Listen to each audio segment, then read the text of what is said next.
Good morning, good afternoon, good evening, and welcome to all in our YouTube channel Creative with Commerce with Geeta Verma. Friends, as we all know that UP TGT Commerce, UP PGT Commerce, and KVS Commerce, these examinations are going to be held very soon.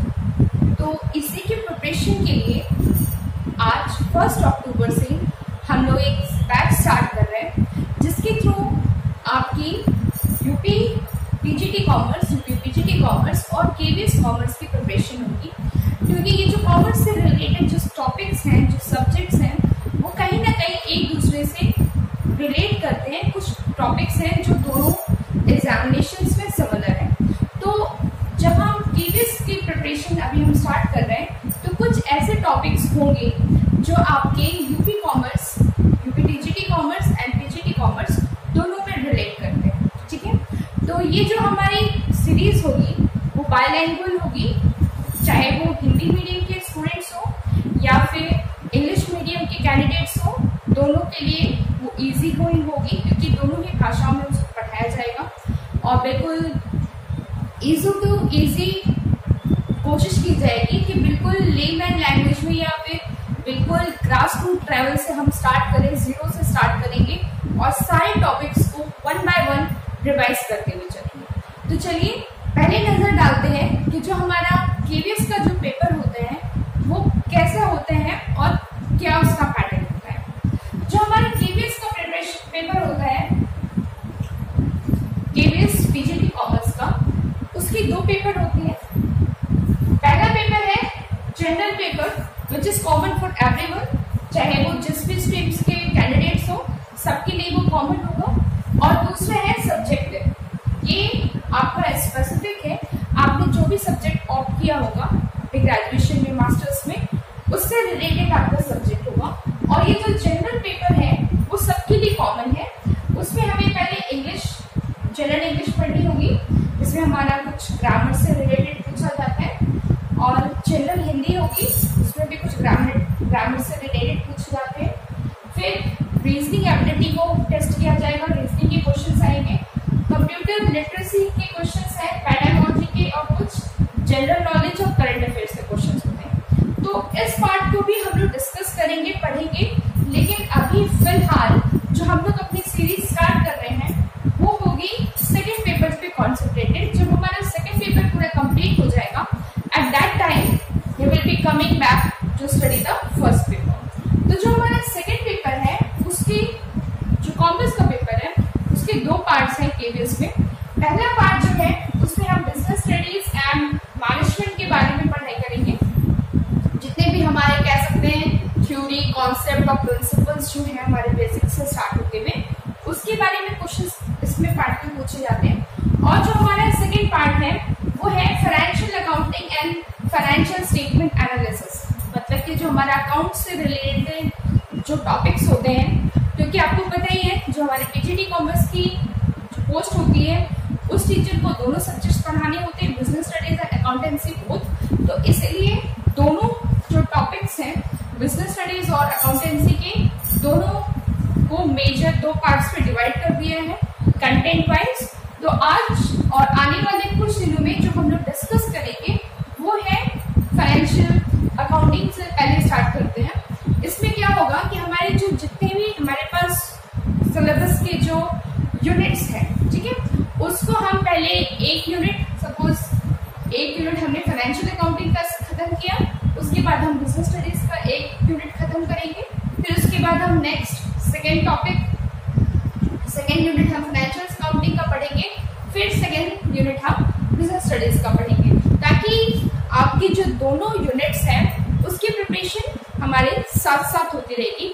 आपको पता ही है syllabus बहुत बड़ा है, जो topic है वो भी लेंदी है, तो इसीलिए धीरे धीरे प्रिपरेशन होगी। तो चलिए आज 1 अक्टूबर से स्टार्ट करते हैं और फाइनेंशियल अकाउंटिंग को लेके आते हैं, उसका फर्स्ट यूनिट पढ़ते हैं और ये जानते हैं कि उसका कंटेंट क्या है जो हमें फर्स्ट यूनिट में पढ़ना है।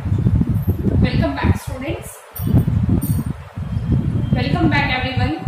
Now let's discuss what we have to study in unit 1। जो हमारा पार्ट बी है या पार्ट 2 है अकाउंटिंग के सिलेबस का, कॉमर्स के सिलेबस का, financial accounting and financial statement analysis, उसका जो फर्स्ट यूनिट है उसमें हमें पढ़ना है अकाउंटेंसी के बारे में।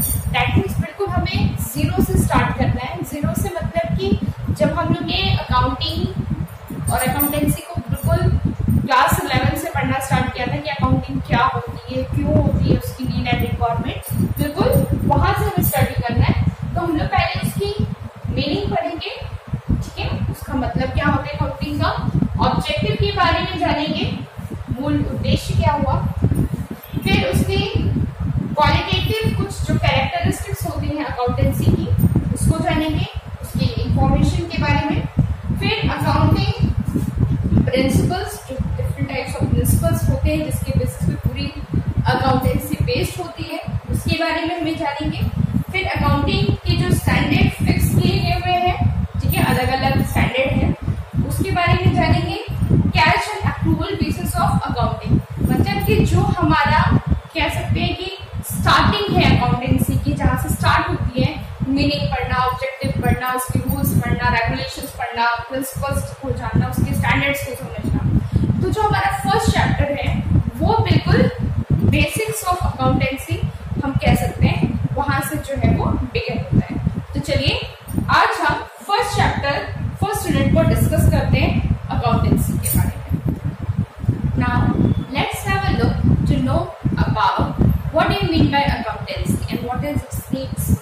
ओके, जो हमारी अकाउंटेंसी है उससे पहले अगर हम बैकवर्ड जाके देखें तो जब हमारे अर्ली मैन थे उन्होंने बार्टर सिस्टम स्टार्ट किया, धीरे धीरे ट्रांजैक्शंस होने लगे, ठीक है, एक्सचेंज होने लगे, गुड्स और सर्विसेज धीरे धीरे बढ़ने लगे। तो उसमें क्या रिकॉर्ड को रखने की जरूरत पड़ी, ठीक है, कि हमने उनसे कोई सामान खरीदा, उन्होंने हमसे कुछ सामान खरीदा, तो वो धीरे धीरे काउंटिंग का जो है सिस्टम वो डेवलप हुआ।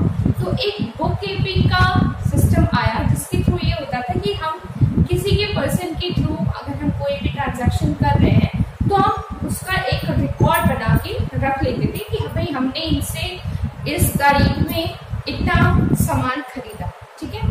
तो ये हो गया भाई, हम अपने जानकारी के लिए, अपनी सहूलियत के लिए वो हम रिकॉर्ड बनाकर लिख लेते थे। और यही काम दूसरा व्यक्ति भी करता था कि भाई हमने अगर मिस्टर एक्स से कोई सामान खरीदा है तो हमने भी अपने बुक्सों का मतलब अपने पास एक रिकॉर्ड बना के रख लिया, और जो मिस्टर एक्स है उन्होंने भी अपने लेवल पे कुछ ना कुछ लिखना स्टार्ट कर दिया कि हाँ भाई हमने इनसे 5 किलो का चावल खरीदे थे या फिर हमने इनको 5 किलो चावल बेचे। तो वो धीरे धीरे वहां से बिगनिंग हुई कि भाई रिकॉर्ड रखने का सिस्टम, लिखने का सिस्टम बहुत इंपॉर्टेंट है और बहुत मायने रखता है। जब धीरे धीरे सभ्यता विकसित होने लगी, इंसान का दिमाग और डेवलप होने लगा, आगे चीजें बहुत उन्नति और प्रगति करने लगी, तो उसी दौरान ये चीजें आई कि भाई हमें चीजों पर लिखना कितना मायने है, कितना इम्पोर्टेंट है कि अगर हम चीजों को लिखते रहे, उसका अगर हम एक रिकॉर्ड बनाते रहे, ठीक है।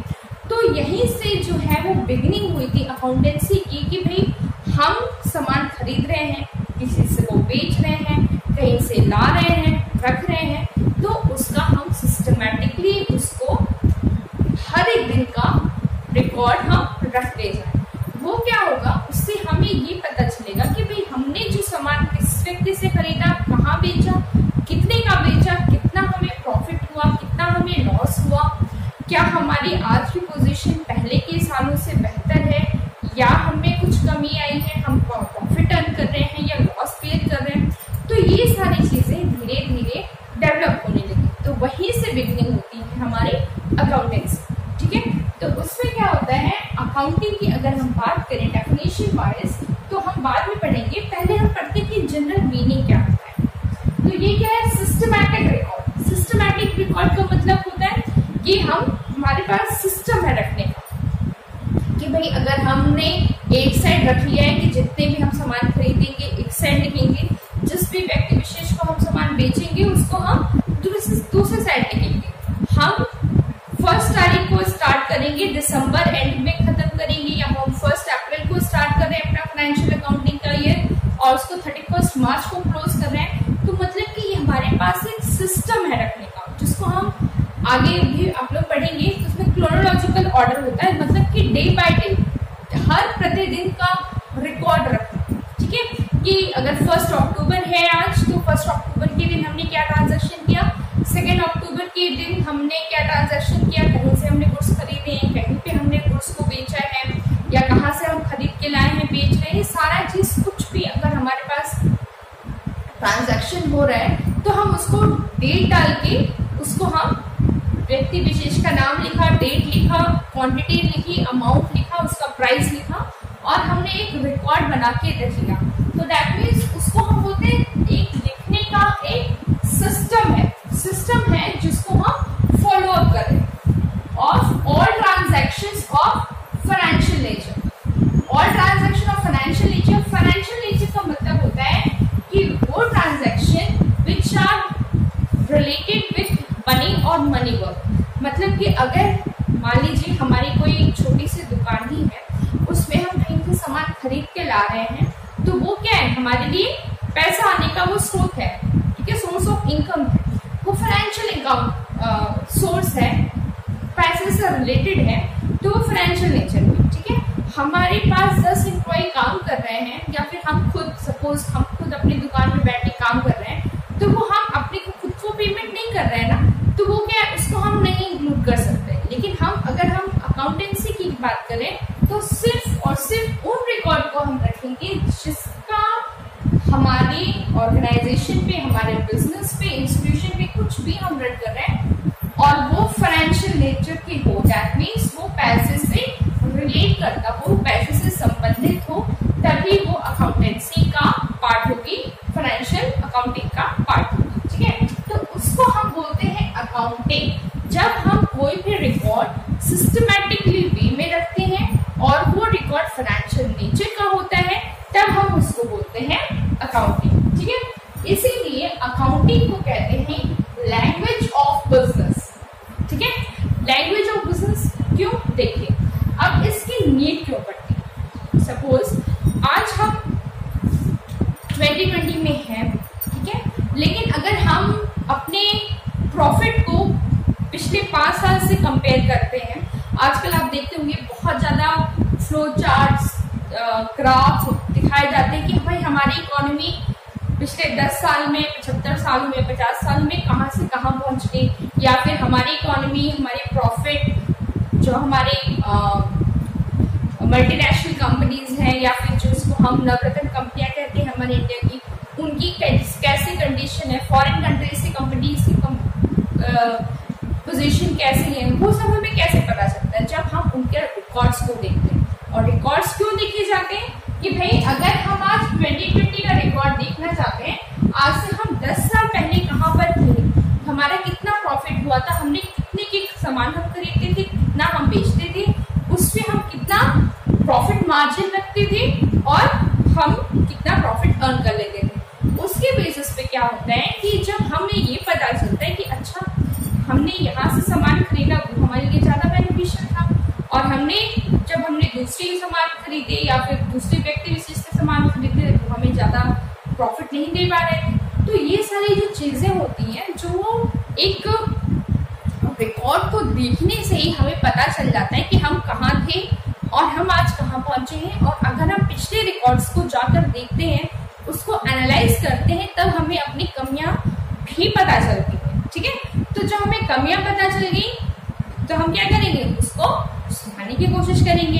तो यही बात होती है कि हमें नीड होती है कि भाई हमें प्रॉफिट हो रहा है, अर्न हो रहा है, नहीं हो रहा है। अगर मान लीजिए कोई कंपनी है और वो हम चाह रहे हैं कि वो कंपनी किसी बैंक से लोन ले, ठीक है, तो बैंक वाले भी बोलते हैं कि भाई आपकी कंपनी है, ठीक है, हम आपको लोन देंगे, लेकिन हमें भी तो आप पे ट्रस्ट होना चाहिए कि हम आपको कल को लोन दे दें, कल आपको उसका जो इंटरेस्ट आएगा आप वो पे भी कर पाएंगे कि नहीं। ऐसा तो ना हो कि आपकी कंपनी का जो आप लेआउट दिखाइए कि भाई कहाँ है, आपकी फाइनेंशियल पोजीशन कैसी है, आपकी नेटवर्थ कितनी है, आपकी एसेट्स कितनी है, आपकी करंट लायबिलिटीज कितनी है, आपकी कितनी क्या क्या जिम्मेदारियां हैं। तो मतलब वो पूरा होता है, जैसे ब्लड रिपोर्ट आती है या फिर कोई हम डॉक्टर के पास गए, उसको डायग्नोज करके पूरी हर एक चीज का एक सैंपल लिया ब्लड का, उससे कितनी सारी चीजें होती हैं जो पता चल जाती हैं। उसी तरह से जब हम इसकी बात करते हैं, फाइनेंशियल अकाउंटिंग की बात करते हैं, तो जो हमारे फाइनेंशियल अकाउंटिंग का जो चार्ट है, हमने पिछले 10 साल का अगर मान लीजिए कंपेयर कर लिया, देख लिया, तो हमने देख लिया अच्छा भाई इनके पास इतनी एसेट्स हैं, इतनी इनकी लायबिलिटीज हैं, फाइनेंशियल कंडीशन कंपनी की अच्छी है, डे बाय डे वो ग्रो कर रहे हैं, और जो अभी वो फ्यूचर प्लान के लिए अगर वो लोन ले रहे हैं बैंक से, तो वो भी उसका भी फ्यूचर अच्छा दिख रहा है, तब बैंक भी हमें लोन दे देती है। ठीक है, तो इसी तरह से वो एक हमारे एविडेंस और डॉक्यूमेंट्स का भी काम करती है कि हाँ भाई हमने जो हम काम कर रहे हैं वो लीगल है, ऑथेंटिक है, विश्वास करने योग्य है, तभी हमें बैंक भी लोन देती है। अगर हम किसी से बोरो करना चाहते हैं, कोई हमारा क्रेडिटर है, तो कोई भी हम सोचते हैं कि अच्छा ये पर्सन हमसे पैसा ले रहा है, वो देगा भी वापस की नहीं। ठीक है, कि कोई भी डेब्टर है या क्रेडिटर है, दोनों पार्टीज एक दूसरे पे ट्रस्ट करेंगी, only then the survival of the business and their growth will be possible.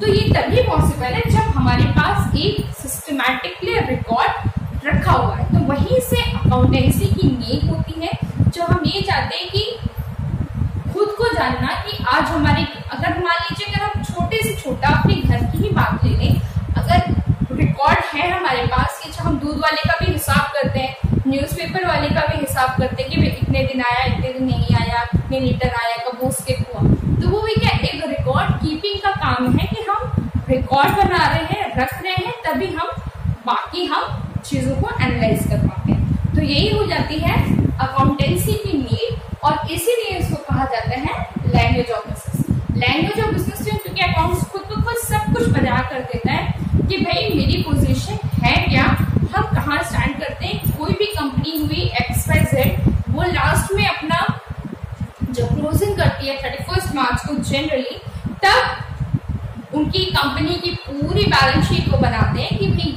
ये यहाँ पे हमारे एसेट्स आई थी, ये हमारे लायबिलिटीज हैं, और वो जब मैच करती हैं सारी चीजों को हमें पता चल जाता है कि भाई कंपनी की पोजीशन है क्या। ठीक है, तो चलिए ये तो हुई मीटिंग के बारे में हमने जाना, इसकी नीड को समझा, क्यों जरूरत पड़ती है अकाउंटेंसी की, प्रॉफिट को जानने के लिए, लॉस को जानने के लिए, जो एक्सटर्नल पार्टीज हैं, जो हमारे इन्वेस्टर्स हैं, जो क्रेडिटर्स हैं, जो शेयर होल्डर्स हैं, डिवेंचर होल्डर्स हैं, एक्सटर्नल पार्टीज हैं, वो भी हमारे रिकॉर्ड्स को जानना चाहती है, इन्वेस्टिगेट करना चाहती है, ताकि हम उस कंपनी में इन्वेस्ट करना चाहते हैं। कोई सपोज हमारा कोई हमसे शेयर खरीदना चाहता है, तो पहले कंपनी के रिकॉर्ड को देखेंगे ना, भाई कंपनी के शेयर खरीदने के लायक है कि नहीं, उनका कंपनी का प्रॉफिट जा रहा है आगे कि नहीं। ठीक है, तो ये सारी चीजें हैं जो आगे बढ़ती है, और ये सारे जो रिकॉर्ड्स होते हैं अकाउंटेंसी के, वो बहुत फ्रॉडफुल होते हैं इन सारे कारणों।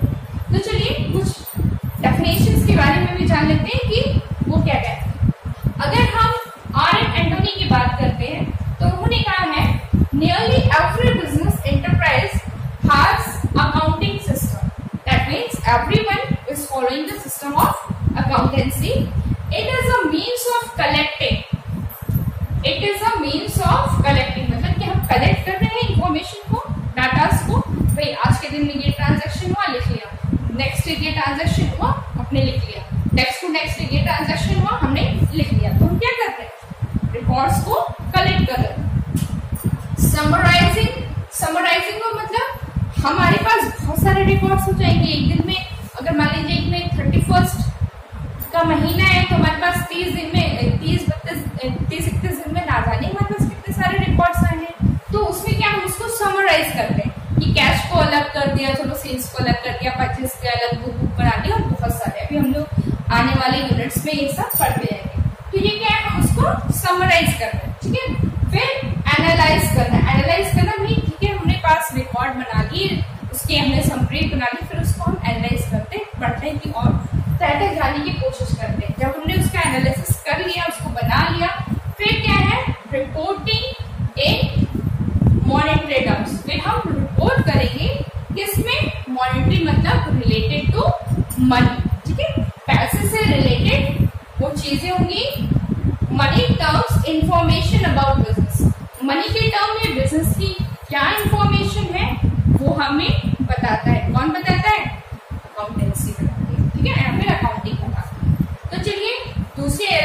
डेफिनेशन जानते हैं, वो कहते हैं American institute of certified public accountant, इन्होंने ये डेफिनेशन दे रखी है और वो कहते हैं कि accounting is an art of recording. ठीक है, अकाउंटिंग क्या है? एक कला है जिसके थ्रू हम रिकॉर्ड्स को लिखते हैं, लेकिन लिखने की भी एक कला है।